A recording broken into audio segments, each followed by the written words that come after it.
We are told, with God, all things are possible. I think anyone who believes in God would say yes to that.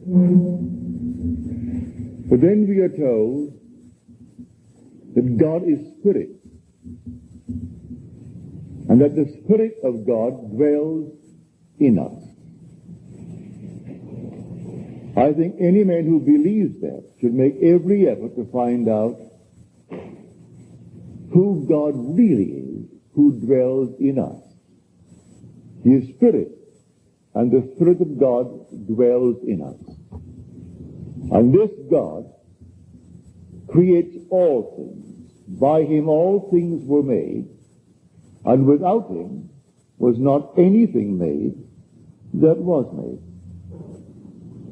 That everything in the world, regardless of what it is, for we are told, I form the light, and I create darkness.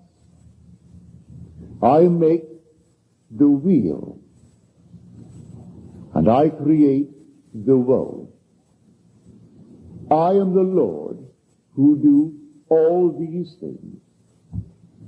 Well, surely we should make every effort to find out who he is. I firmly believe, from my own experiences, that this God of whom the Bible speaks is our own wonderful human imagination. That God and the human imagination are one. That all natural effects in the world, because they are created by the Spirit of God,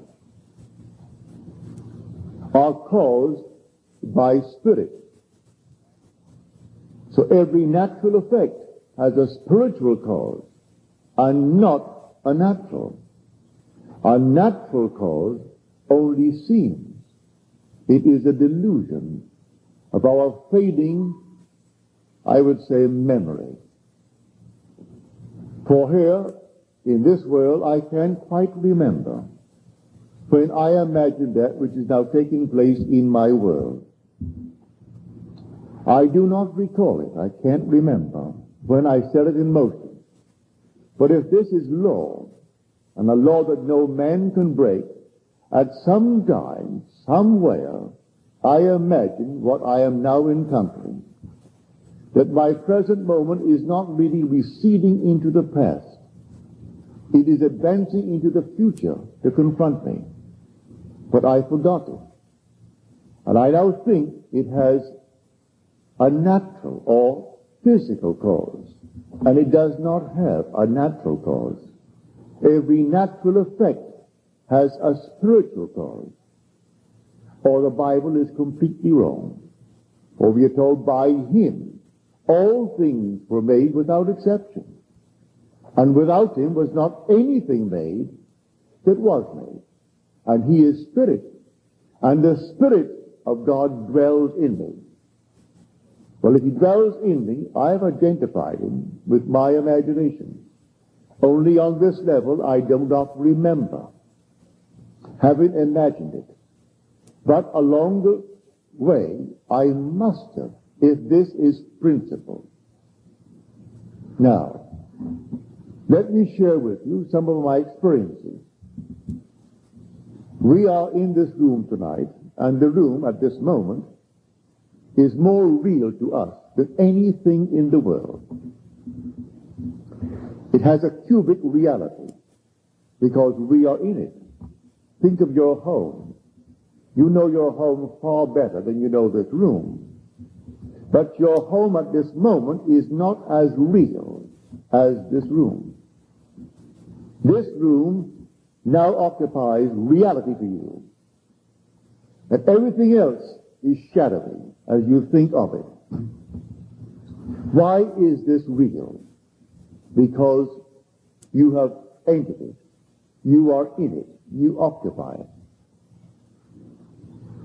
This I know from experience.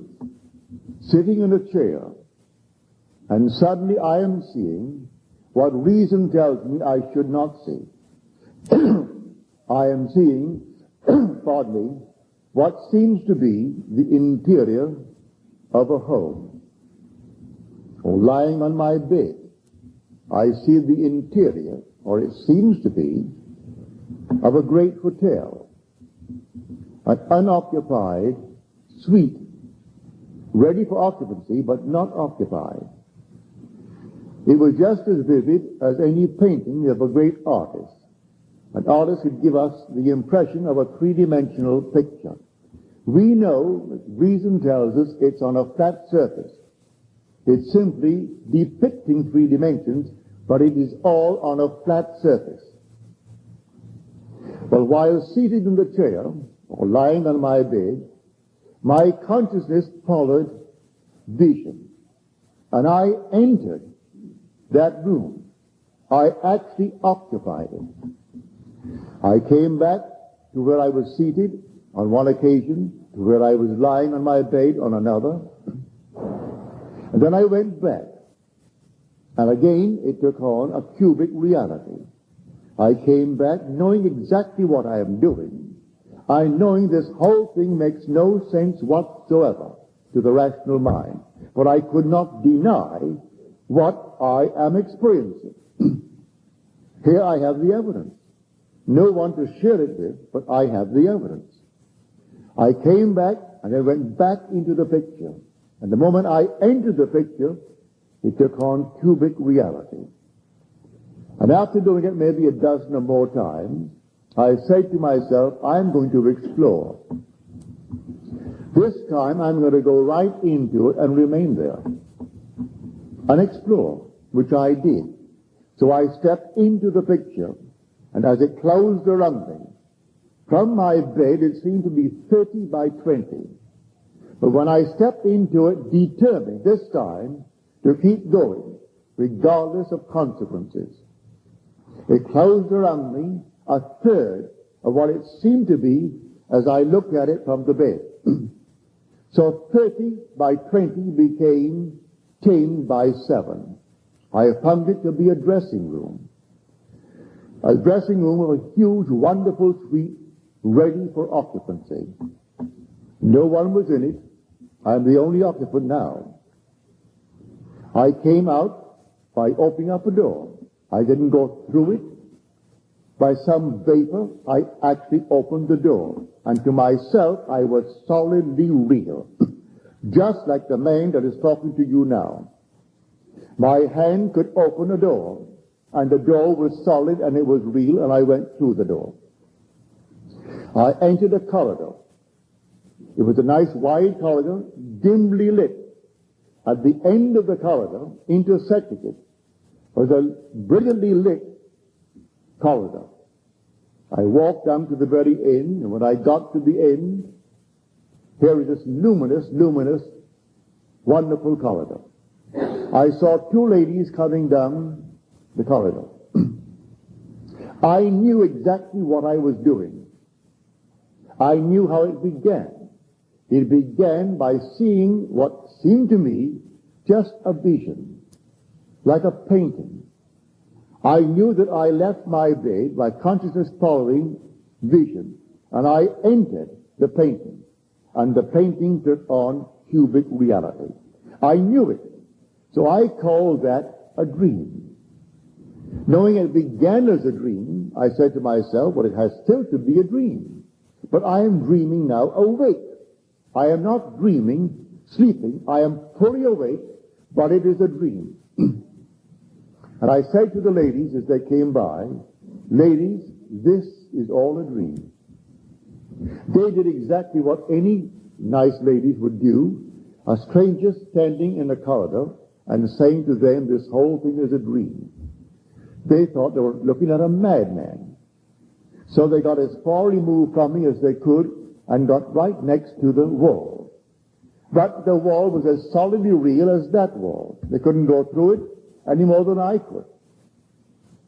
And while looking at them, and they're frightened to death, they walked quickly by, and then I saw something hanging like a chandelier.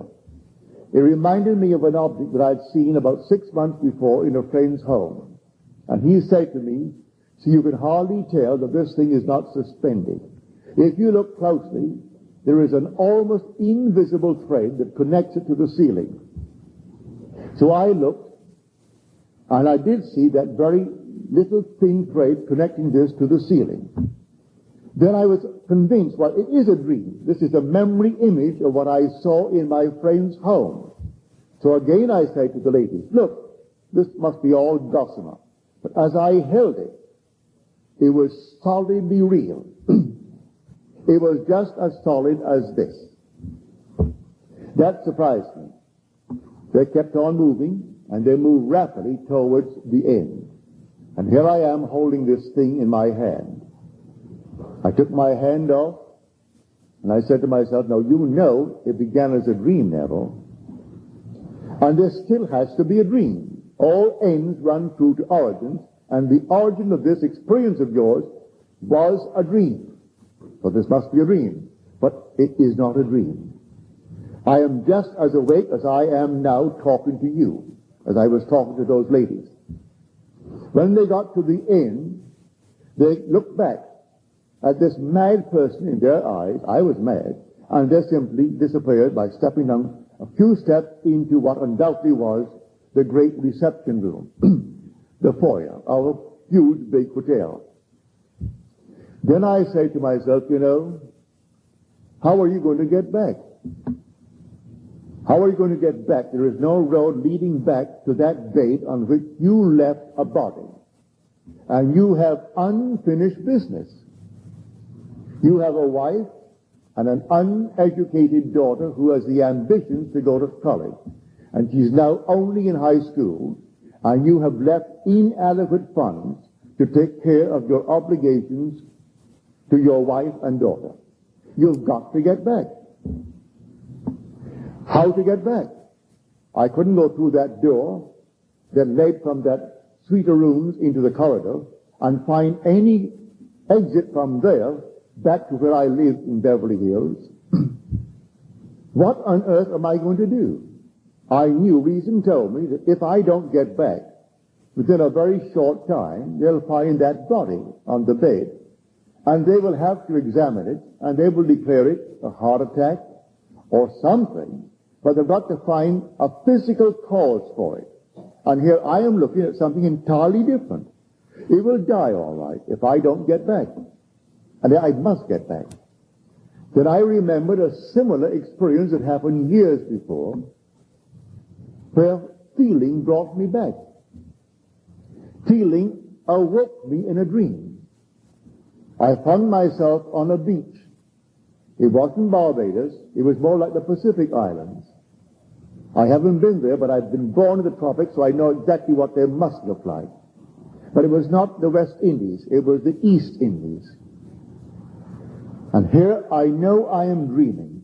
And I thought to myself, I wonder if I held a physical object and forced myself to awake, if I would awake.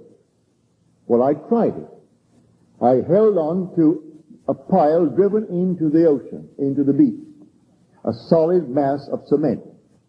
As I held it, I said, I'm not going to let go. I'm going to awake right here. So I held it. And as I held it, I said, come on, awake. You know you're dreaming. And I felt myself come to, as a person comes to when they're waking in the morning. And I woke. And there I am, completely awake, wading in the water and holding on to this object. Then I went towards the beach, and a strange, peculiar animal approached me, and it scared me. I got back through fright, but I awoke in that water through feeling. Now, I'm not afraid of what I'm doing. My only concern is to get back and take care of my obligations to life, which is my wife and my daughter. Now, how to get back? I'm not afraid. I can't frighten myself because I am not afraid. But I thought feeling would do it. So I closed my eyes and I imagined that my head was on a pillow and that I could feel the pillow. And then for a little while, I opened my eyes. I'm still standing in the corridor. I tried it again. And then by the third time, as I tried it, I could feel something under my head. And then I allowed it to remain, and suddenly I could feel it.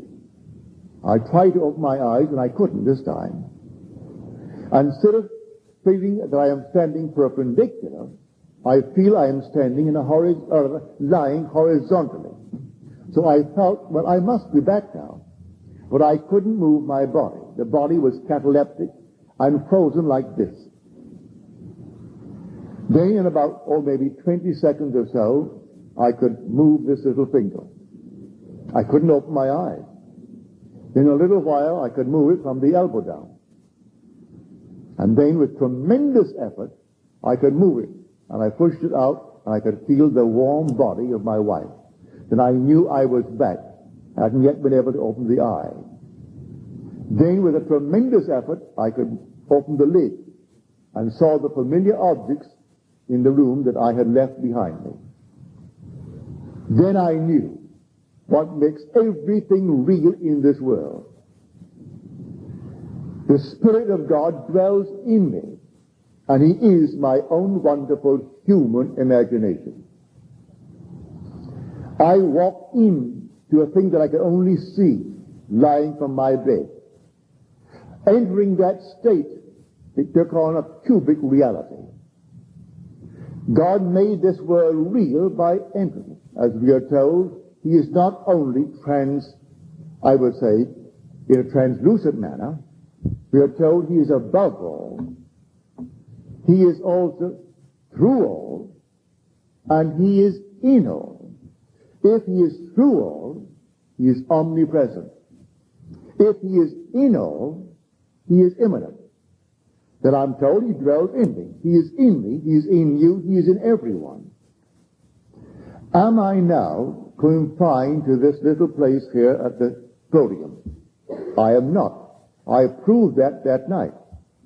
I have proved it a number of times since. I am not actually confined to where this body is. I dwell in it. And he who dwells in it is the Spirit of God, and the Spirit of God is my imagination. I have proven to my own satisfaction that my imagination can travel. I don't have to stand here and think of my home. I can stand here and penetrate my home, leaving the body here as I did on the bed. And penetrating my home, the home becomes a cubic reality, as it will tonight when I take this body home and enter my door. The house is a cubic reality. But must I wait until I get home tonight with this body to give it that? Can I not now, knowing who God is, that God is Spirit, He is now encased in this little garment of flesh, but He is Spirit, and I have discovered He is my own wonderful human imagination. So when man dies, he cannot die, only the garment that he wears can die. For that being that he really is all imagination. And as he enters, wherever he enters, it takes on cubic reality. That I have proven. The immortal you cannot die. It did not begin. So when you leave this world, because you are all imagination, the very moment that you depart, you are in some state, but you being there, you give it cubic reality. And the world is just as real as this world. It's terrestrial, just as this world is, and no one in this world can die. Everything dwells in your own wonderful human imagination. The purpose now is to awaken that being in you, so he is fully conscious at all times. Pardon me. That is the purpose of life. He who came down and took upon himself the weaknesses and the limitations of this garment and confined himself to it is destined to awaken while he is walking this earth. And by this earth, I mean this earth in the sense that it does not end where my senses seem to register it. It doesn't terminate at the point called death, because the being in it goes on, and he's still in the world because he departed this world. His entrance into that state gives it a cubic reality, just like this room now, because we're in it. Now, we come down to a practical use of this law. Because this is so, your dream now is shadowy. You would like to be other than what you are. I think everyone does in this world. It's a form of growing, and we grow and we outgrow. So you would like to be it. But to those who are not in their dream, it's shadowy, a mere possibility. But to those who enter into the dream, it seems the only substance. A man that is now poor and embarrassed because of his poverty, he can still dream, and dream of wealth, dream of security, but it's a shadowy state. It's something that seems to him almost impossible. If he's going to use reason, he will say, how is this thing possible? Because I have no background, either intellectually or financially or socially, to even hope to achieve that sort of thing. But if he knows who he really is, that the Spirit of God who creates all things dwells in him, and that he can detach that indwelling being from the body that he wears, and actually enter his dream, the dream will take on reality, and if he persists in it, it will objectify itself in this world. I know that from many problems that I've had. When I was told I could not do this, or I could not do that, having remembered the experiences that were all mystical, I applied them to practical things, and they work just as well in the practical state. I entered into my dream. It was a dream. When in the army, I couldn't get out. But I wanted to get out. But I wanted to get out honorably. I did not wish to be dishonorably discharged. I wanted to go through this world as a very honest, I would say, clean, wholesome American citizen. And not when I ask questions, were you ever in the army? And then they say, were you honorably discharged? I have to say, no, I was dishonorably discharged. I didn't want that on my record. And so I would not run away from the army. I wanted to get out of it. And get out of it before the end of the war, and to get out of it honorably. So I took the same lesson that I had learned, and I applied it today. So while in the army, I assumed that I am in my home in New York City, 2,000 miles away. I was in Camp Polk, Louisiana, and I had an apartment in New York City on Washington Square. And so going to bed physically in Camp Polk, I went to bed in my imagination in my home in New York City. Not there on furlough. Not there on some little escape, but there honorably discharged. Then I got off my imaginary bed, walked all through my apartment, and saw everything that I would see if I were there. It took on cubic reality. When I woke the next morning, I was still in Camp Polk, Louisiana. But that night, a strange thing happened to me. It was 4:15 in the morning. And here, a sheet came before my eyes, and on this sheet, a hand appeared from here down, holding a pen. And the pen wrote, that which I have done, do nothing. First of all, the voice said that, but the pen scratched out my disapproval, for I applied for discharge, and my colonel disapproved it. He said disallowed, and signed it Colonel Theodore Bilbo Jr. That was his name, which is on a record. You can look it up, for he was the one who disallowed my application for discharge. And he simply scratched it out. And over that it wrote in approved. This hand holding a pen. Then the voice said to me, that which I have done, do nothing. What did he do? He scratched out the colonel's disapproval, and he wrote in approved. And then I woke. 10 days later, I was honorably discharged by that same colonel. And he shook my hand as that I left my base and said, I will see you after the war is over. I said, all right, Colonel, thank you very much. And that very night, I was on a train back to my place in New York City. That's how it works. I know from my own personal experience, I am sharing with you what I have experienced, both in the world of Caesar and in the world that is transcendent, something entirely different. So when I speak of being born from above, I am not theorizing. I am telling you exactly what happened to me. When I speak of meeting the Son of God who calls me Father, I am telling you exactly what happened to me. When I tell you I ascended into heaven like a fiery serpent, as told in Scripture, that's exactly what happened to me. When the dove descended upon my hand and then smothered me with love, kissing me all over my face, my head, my neck, I know exactly what happened, because it happened to me. So I'm only sharing with you, not theory, not speculation, only what I know from my own experience.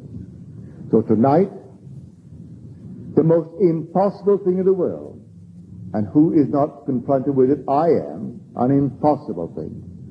That I have to actually deny the evidence of my senses and apply my principles towards that event. I know it could not have happened, nothing happened by natural causes. Nothing in this world happens by a natural cause. It's all spiritual. And you may say, and the world will say, it happened because you did so and so over a period of time, and that is the cause of your present physical ailment. It isn't so at all. You admire someone intensely and try to duplicate their every act in this world. And you wish you were just like them. And they depart this world by a similar experience, and never once did the physical things that you are accused of having done, that is the cause of what is happening to you. Never for one moment did it ever occur to her, the one she admired, to actually do for one moment what this one, suffering from the identical thing, is now suffering. And the world will say, you were suffering from it because of a physical cause. Had you not done for 40 years what you have done, it could not happen.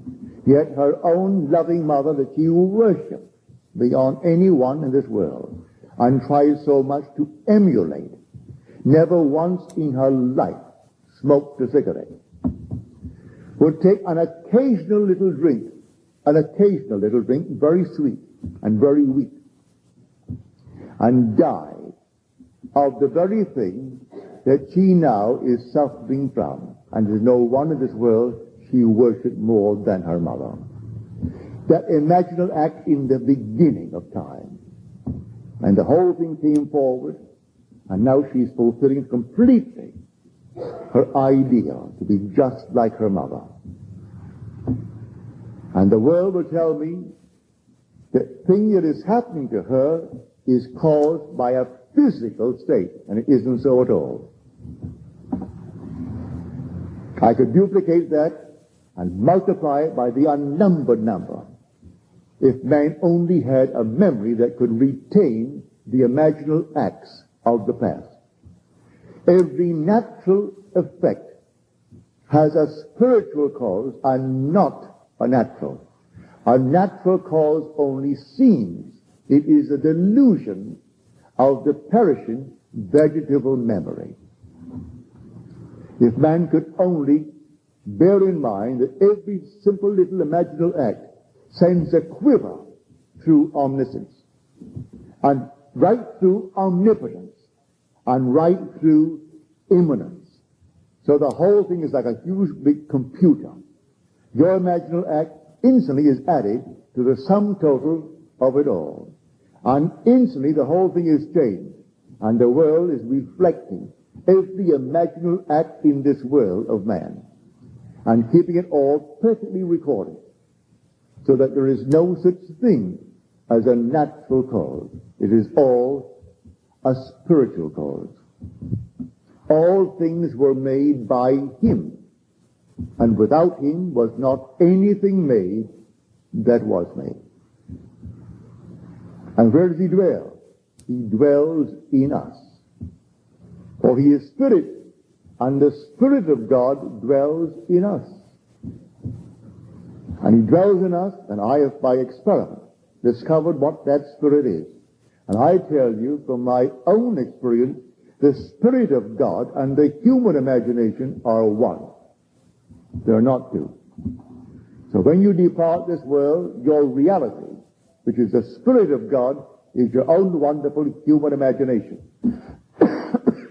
And that gives cubic reality to everything in this world if you enter it. Now the secret is to enter it. Can I enter the state of my wish fulfilled? These other states were simply experiments. Can I enter the state of the wish fulfilled? I have done it. On several occasions I have. When it seemed essential, I did it.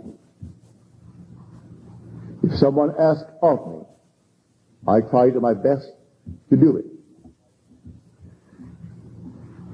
And how do I do it? By feeling. As we are told in the 17th chapter of Acts, happy is the man that feeleth after him and finds him. He's speaking now of God. For in him we live and move and have our being. He just got through speaking to the Athenians, and he said, O men of Athens, I see that you are very religious, but I notice over your temple an inscription to the unknown God. Now, the one you worship as unknown, I will reveal to you. For he is not a God afar off.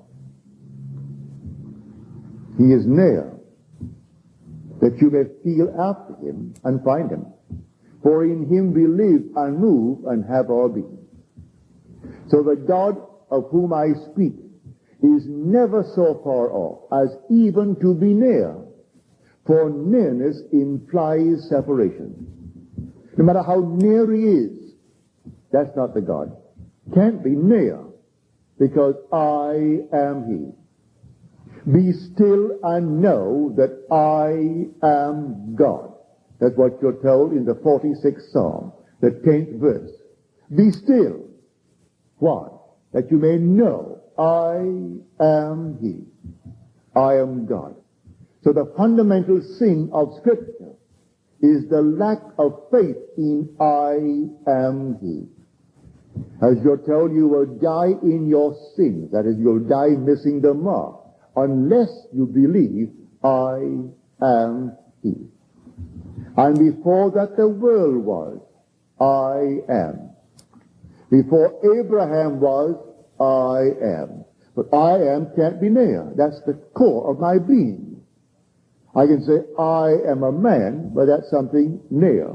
I have a hand, that's near. I am rich, that's near. I am poor, that's near. But before I can say anything, I must first establish the sense of being, and that is, I am. So I must first be before I can be anything in this world. And so the lack of faith in that reality is the fundamental sin. So here, I share with you what I've discovered. I have discovered that your own wonderful human imagination is one with the Spirit of God. And that you can enter any state in this world. And on entrance, it ceases to be a flat surface depicting reality. It is reality. Why? Because you are the reality who dwells in it. Wherever you are, things are real. If you are not in it, then they're not real. They go back to their flat surfaces. And all things exist in the human imagination. We are called upon to select that state in which we will dwell, the state that we will enter and make real in our world. And I do it I simply feeling. What would the feeling be like were it true? How would I feel were it true? And how would I see the world were it true? Then I feel myself into that state and try to give it all the tones of reality, all the sensory vividness that I can. If I can give it sensory vividness and tones of reality, even though I do not see it, it will work. But sometimes it becomes so vivid and so intense, you do see it. And the whole thing opens, your eye opens. And then the whole thing is real. And there you are in an entirely different world, the world of your dream. But because you entered it, it is real. But whether the eye opens or not, it will still work, may I tell you. This is the law spoken of in Scripture. And because no creator in the world exists but God, He is the only one, He has to create good and evil. If there is good and evil, God does it. If there is darkness and light, God does it. He said, I kill and I make alive. I wound and I heal. And none can deliver out of my hands. We think a devil kills and God makes alive. That the devil wounds and God heals. It's God who kills and God who wounds and God who makes alive and God who heals. There's only God. Read it in the 32nd chapter of Deuteronomy. I, even I, am He, and there is no God beside me. I kill and I make alive. I wound and I heal, and none can deliver out of my hands. And that God spoken of in that chapter is seated here in everyone who is seated. And that one in you is the Spirit of God, and the Spirit of God is your own wonderful human imagination. So blame no one in this world for anything that befalls you. It's too late to share with you an experience of mine last Sunday morning, but I will on Friday. I asked for it. I woke at 1:30 and thinking of many things concerning my dear wife. I asked for some wonderful experience now and then fell asleep. And it came in the most glorious manner as I was waking at 6:15. Ran straight to my yellow pad and wrote the whole thing down. It was the most vivid experience in answer, because I wove myself into an experience. It had to take place. What experience it would, I left it to the depth of my own being to decide that. But give me some wonderful experience this night in answer to something. And then came the most glorious experience. And then I wrote the whole thing down. But it's too long to tell it tonight. I'll tell you on Friday if you're here. But whether you're here or not, I'll tell it on Friday. Now let us go into the silence.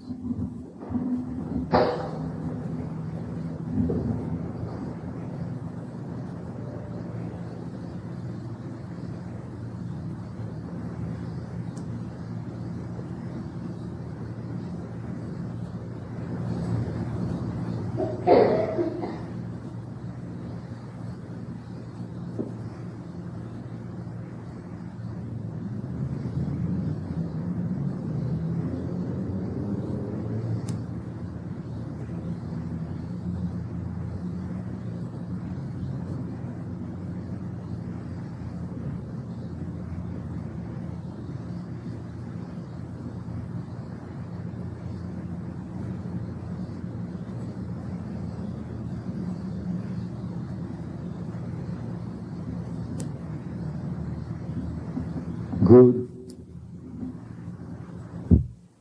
Now, are there any questions, please?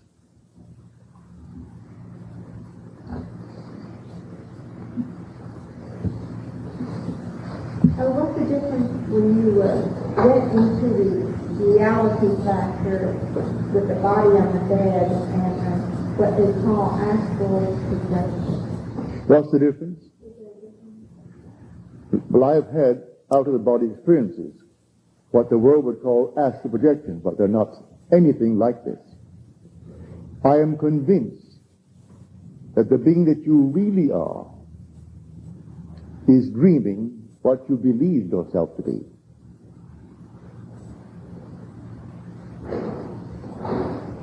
One day you will awake, and you and the dreamer of you will be one.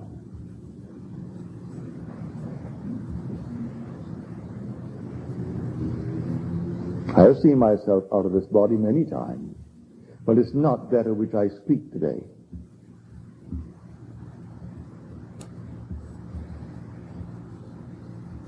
Any other questions, please?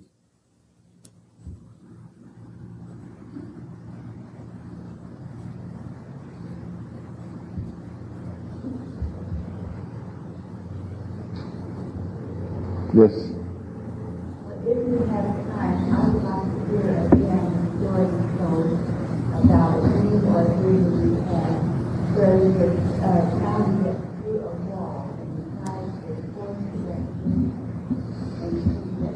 Well, that was really an astral projection. I was living in my hotel room in New York City, and I felt this peculiar force in my head. And I moved out in a circular motion, or rather spiral motion, and I found myself on the beach. I didn't know anyone, but I knew I had just left a body on the bed in New York City. I was more curious about how that thing happened than about the people on the beach. That meant nothing to me. So I inwardly wished to return and duplicate it, but this time not to go to the beach, but to actually come down in the room and observe the body out of which I had just come. So I had no sooner wished it than I came back to the body. And I'm in the body, and I know I'm in the body. But now the same motion is taking place, the same intensity. But this time, as I whirled out in the spiral motion, I will myself to come back into that room, not go elsewhere. I want to see exactly how this thing works. So I came into the hotel room, and there's my body on the bed. The face is covered with a cloud. There are breaks in the cloud, and through the breaks in the cloud I can see my face, but only through breaks in the cloud. And here I'm looking at this thing, and I call it a thing because the reality is looking at it. That which I always believed to be my reality, myself, that I shaved in the morning, and I bathed in the morning, and I fed all through the day, that's only an envelope. I am the being looking at it. But I figured out, if I am now out, I'm spirit. Therefore, I could easily go through that wall. And so, I ran towards the wall and ran at it and bumped my head. Came back, and I figured to myself, that's crazy. I am spirit. There is the thing that should bump its head, not me. I ran again and I bumped my head again. I came back, and this time I said, now, there must be some way that it can be done because I am spirit. I imagined myself out of that room, and instantly I was where I imagined myself. The mere fact I saw the wall as a barrier, it was a barrier to me. And so trying to go through it, I was going against my own rational mind. And so I bumped it. But when I stood in the room, not going through any wall or any door, I simply imagined myself elsewhere, and I was elsewhere. So that's how I learned that lesson, with a good bump. Now that was an involuntary projection. I have had many voluntary ones. But I'm not talking of that. That's behind me now. That's like child's play.